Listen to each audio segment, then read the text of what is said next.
আসসালামু আলাইকুম। আজকে আমরা ফ্রি হ্যান্ড রাইটিং এর অন্য আরেকটি ক্লাস নিয়ে আসলাম। তো আজকের ক্লাসে আমরা কি করব?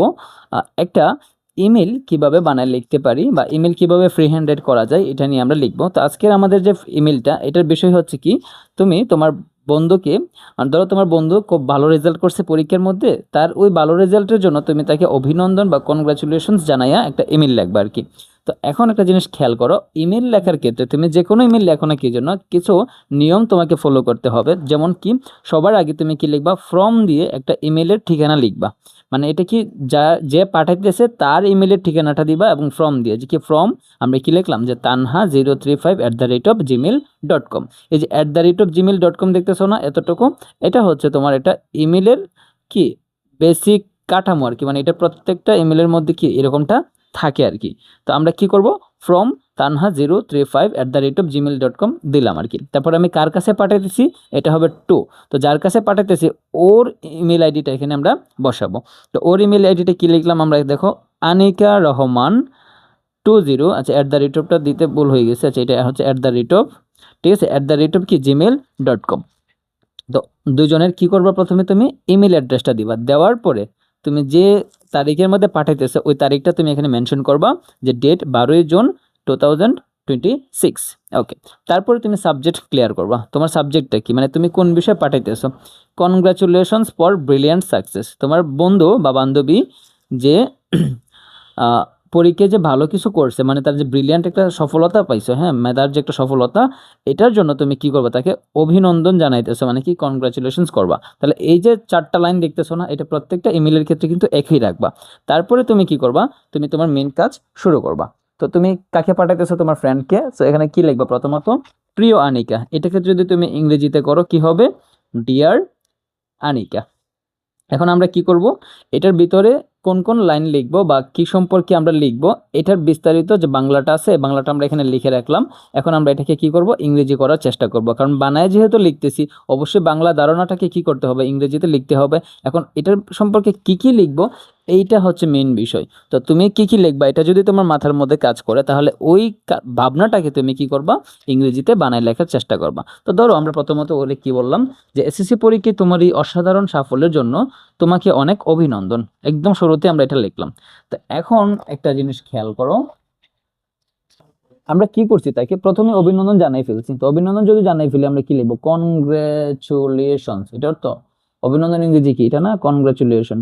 কন অনেক বড় একটা বানান, কনগ্রাচুলেশন, ঠিক আছে, মানে কি অভিনন্দন। অভিনন্দন কেন, কাকে দিছে অভিনন্দনটা, তোমাকে, মানে কি ফ্রেন্ডকে। কনগ্রাচুলেশন টু ইউ, মানে কি তোমাকে অভিনন্দন। কেন অভিনন্দন, তোমার অসাধারণ সাফল্যের জন্য, মানে কি অন ইওর, মানে কি তোমার অন ইওর কি ব্রিলিয়ান্ট সাকসেস। তো ব্রিলিয়ান্ট সাকসেসের উপরে তোমার কি করতেছি আমরা, মানে আমি অভিনন্দন জানাচ্ছি অন ইওর ব্রিলিয়ান্ট সাকসেস, মানে তোমার কি এই সফলতার জন্য আমি তোমাকে কি করতেছি, আহ অভিনন্দন জানাচ্ছি। তুমি এই সফলতাটা পাইছো কোথায়, ওর এসএসসি পরীক্ষায়। আমরা কি লিখবো, ইন ইওর, মানে কি তোমার এসএসসি এক্সামিনেশন। তুমি তোমার এসএসসি পরীক্ষায় ভালো রেজাল্ট করার জন্য আমি তোমাকে কি করতেছি, অনেক অভিনন্দন জানাচ্ছি। আমরা এইভাবে লিখতে পারি যে congratulation to you on your brilliant success in your SSC examination. এটা দিয়ে আমরা শুরু করলাম। তারপরে কি লিখলাম দেখো, কাহিনী তো লিখতে হবে। যখন শুনলাম তুমি জিপিএ 5 পেয়েছো, আমার আনন্দের সীমা ছিল না। তো এখন একটা জিনিস খেয়াল করো, যখন কথাটা দেওয়া আছে না, এটা হচ্ছে একটা কি শর্তমূলক বাক্যের অংশ আর কি। তো যখন দিব আমরা ইংরেজিতে কি লিখতে পারি, হোয়েন। হোয়েন দিয়ে শুরু করলাম, হোয়েন যখন কি আমি শুনলাম, বুঝছো, যখন আমি শুনলাম কি তুমি জিপিএ 5 পেয়েছো। তো হোয়েন আই শুনলাম, ইংরেজিকে শোনা ইংরেজি হচ্ছে তোমার হেয়ার। আর যেহেতু এটা শুনে ফেলেছি, অতীতের কাহিনী, আমরা কি লিখবো, এটার অতীত ফর্ম মানে কি হেয়ার্ড। হোয়েন আই হেয়ার্ড, যখন আমি শুনছি, কি শুনছি দেখো, যখন আমি শুনছি যে কি যখন আমি শুনছি তুমি কি পাইছো, জিপে 5 পেয়েছো। ইউ, পাওয়া মানে কি বুঝছো, পাওয়া মানে হচ্ছে গেট। এখন পেয়েছো মানে কি, কাজটা কিন্তু অলরেডি শেষ। যখন আমরা জানি কি কোনো বাক্যের ভার্বের মধ্যে যখন কোনো কাজ শেষ হয়ে পড়ে তখন পারফেক্ট টেন্সের গঠন হয়। কি হয়, পারফেক্ট টেন্সের গঠন হয়। এখন এই যে পারফেক্ট টেন্সের তুমি যে গঠনটা লিখবা, এই পারফেক্ট টেন্সের গঠনটা এটা কিন্তু চিন্তা করতে হবে তোমাকে এইভাবে, যেটা কোন টেন্সের মধ্যে পড়ছে। তো এটা তো বর্তমান কালের, যে পেয়েছো, তো বর্তমান কালের পারফেক্ট টেন্সের গঠন হলে কি হবে, হ্যাভ, হ্যাজ দিয়া ভার্বের সাথে 3 নাম্বার রূপ দিবা। তো when I heard you, your সাথে কি যাবে, auxiliary verb have, you have.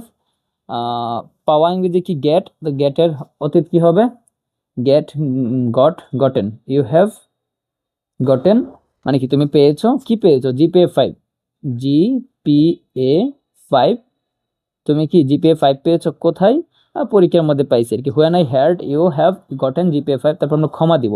তো ক্ষমা দ্বারা কি বোঝাইতেছে, তখন বোঝাইতেছে, কারণ আমরা সামনে কি দিছি এখানে, হোয়েন দিছি। When I had you have gotten GPA 5, যখন আমি শুনলাম কি তুমি জিপিএ 5 পাইছো, আমার আনন্দের সীমা ছিল না। এই যে আমার আনন্দের সীমা ছিল না, এটা কি লিখবা, আমার হচ্ছে কি মাই, আনন্দ মানে কি মাই জয়স, মাই জয়স মানে কি আমার আনন্দের সীমা ছিল না, ছিল বা মানে বুঝো, বাংলা আছে মানে কি হ্যাভ অথবা হ্যাজ, আর থাকার অতীত মানে কি ছিল, মানে কি হ্যাড, কিন্তু এখন বলছে কি ছিল না, তো আমরা কি লিখবো, মাই joys had not, had not কি ছিল না, কোনো বাউন্ড ছিল না, কি হ্যাড নট কোনো সীমা ছিল না, এরকম বোঝাইতেছে। আচ্ছা আমরা এখানে কোনো সীমা না, এখানে নট না দিয়ে এভাবে লিখতে পারি, আই হ্যাড কি নো বাউন্ড, নো বাউন্ড মানে কি কোনো সীমা ছিল না, এরকম বুঝাইতেছে। বাউন্ড মানে কি সীমা, I have no bound, my joys had no bound মানে কি আমার আনন্দের কোনো সীমা ছিল না। তো আমরা নট দিতে পারতাম, নট বাউন্ড খুব মানায় না, নো বাউন্ড খুব সুন্দর অর্থটা প্রকাশ করে। তো my joys had no bound, no bound মানে কি কোনো সীমা নাই, এরকম বোঝাইতেছে। হ্যাঁ, আমার আনন্দের কোনো সীমা ছিল না। তারপর কি বলছে দেখো, আমার বিশ্বাস ছিল যে, আমার বিশ্বাস ছিল যে তুমি পরীক্ষায় তোমার প্রতিভা অবশ্যই দেখাতে পারবে, কারণ তুমি একদম প্রথম থেকে আন্তরিক ছিলে পড়ালেখার প্রতি, এরকমটা বোঝাইতেছে। তো আমার বিশ্বাস ছিল যে, এটাকে যদি আমি আগে লিখি যে আমার বিশ্বাস ছিল যে মানে কি আমি বিশ্বাস করতাম, বা আমার বিশ্বাস ছিল অতীতের না। তো আচ্ছা, আমার বিশ্বাস ছিল, আমরা কি লিখবো, যে এটা আমার বিশ্বাস ছিল যে আহ কি লিখতে পারি দেখো, ইট ওয়াজ মানে সরি এটা ছিল, ইট ওয়াজ মাই বিলিভ, বিলিভ মানে কি বিশ্বাস, ইট ওয়াজ মাই বিলিভ মানে কি এটা আমার বিশ্বাস ছিল যে কি ছিল আমার বিশ্বাস, ইট ওয়াজ মাই বিলিভ এটা আমার বিশ্বাস ছিল যে ইট ওয়াজ মাই বিলিভ দ্যাট এটা আমার বিশ্বাস ছিল যে তুমি পরীক্ষায় তোমার প্রতিভা অবশ্যই দেখাতে পারবে। ইউ দেখো তুমি পারবে, পারবে মানে কি, পারা মানে হচ্ছে ক্যান, ঠিক আছে, ইউ ক্যান তুমি দেখাতে পারবে, ইউ ক্যান দেখাতে পারো মানে কি show, you can show, you can show মানে কি তুমি দেখাতে পারবে, কি দেখাতে পারবে, তোমার প্রতিভা, ইউ ক্যান শো ইউর প্রতিভা ইংরেজি কি আমরা বলতে পারি, ইউ ক্যান শো ইউর, আমরা যদি বলি প্রতিভা আমরা ট্যালেন্ট বলতে পারি। হ্যাঁ, you can show, you can show your talent, কোথায় দেখাবা তুমি, তোমার পরীক্ষায়, in your exam, in your exam মানে কি তুমি তোমার পরীক্ষার মধ্যে তুমি তোমার প্রতিভাটা দেখাইতে পারবা, এটা আমার একটা বিশ্বাস ছিল যে, কারণ বিকজ, বিকজ কারণ তুমি একদম প্রথম থেকে আন্তরিক ছিলে, এই যে ছিলে না, কে ছিল সে, ইউ, ইউর সাথে কি হবে, ওয়ার হবে, ইউ ওয়ার মানে কি অতীতের না, ইউ ছিলে বোঝাইতেছে, ইউ ওয়ার কি ছিলে, আন্তরিক ছিলে, ইউ ওয়ার সিনসিয়ার, সিনসিয়ার মানে কি আন্তরিক, ইউ ওয়ার সিনসিয়ার তুমি কি আন্তরিক ছিলে, একদম প্রথম থেকে। কোথায় ছিলে আন্তরিকটা, তুমি ছিলে আন্তরিক তোমার পড়ালেখার প্রতি, ইউ ওয়ার সিনসিয়ার কি কোথায়, তুমি পড়ালেখার প্রতি, you are sincere in your studies, in your studies তুমি তোমার পড়ালেখায় কি একদম আন্তরিক ছিলে প্রথম থেকেই। ফ্রম কি আমরা কি লিখতে পারি, ফ্রম মানে প্রথম থেকে, মানে কি লিখতে পারি, ফ্রম বিগিনিং, বিগিনিং মানে কি একদম শুরু থেকে, বিগিনিং একদম শুরু থেকে কি তুমি আন্তরিক ছিলে। আচ্ছা এখন দেখো, আমি আমার সব বন্ধু বান্ধব ও আত্মীয় স্বজনকে তোমার এই গৌরবময় সাফল্যের কথা জানিয়েছি।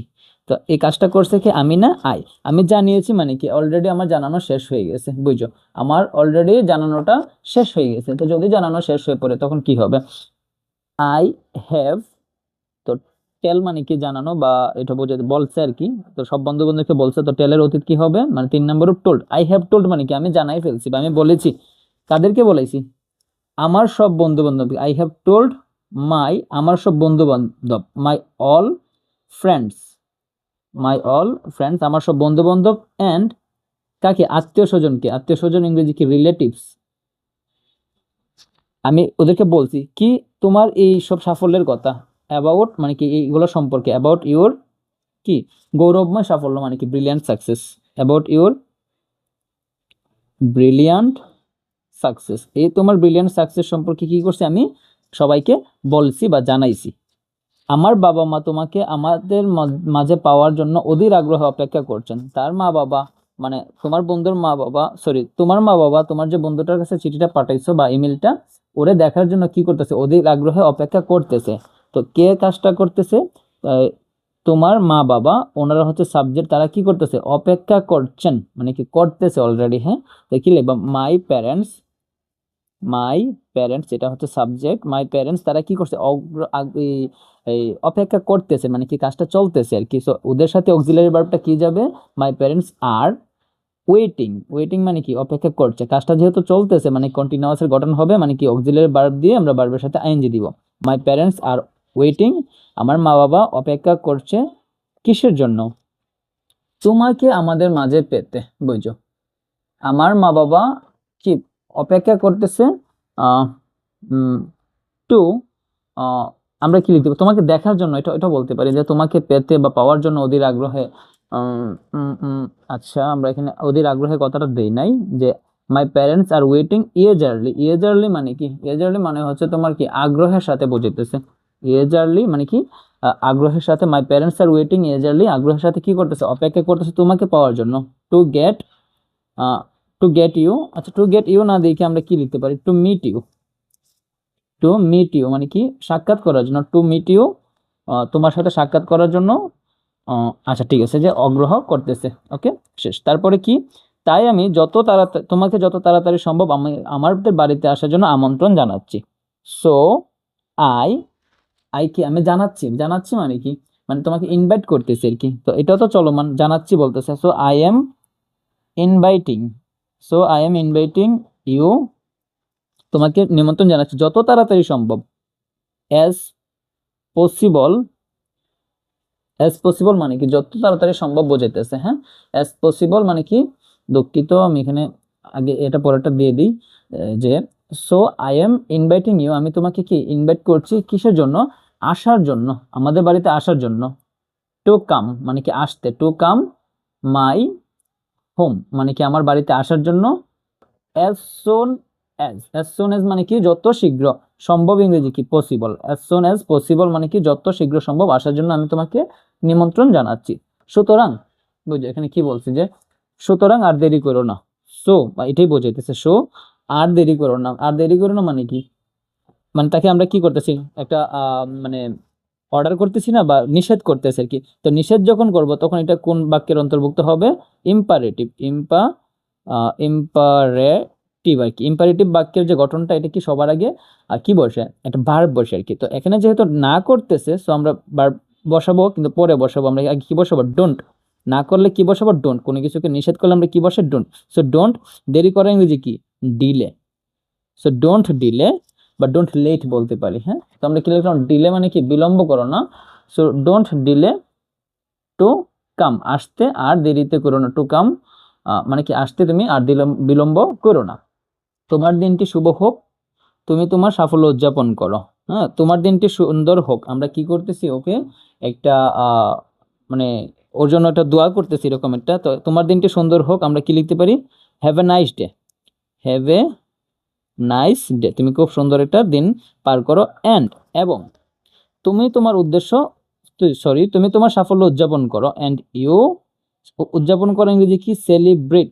And you celebrate your success. Your success মানে কি তোমার সাফল্য, ইউর সাকসেস। তো এইভাবে লেখার পরে আমরা কি করব, ইউর এবার মানে কি তোমার বন্ধু এরকম বোঝাইতেছি কি বা বান্ধবী তানহা দেওয়ার পরে এই ইমেলটা আমার এখানেই শেষ হয়ে যাবে।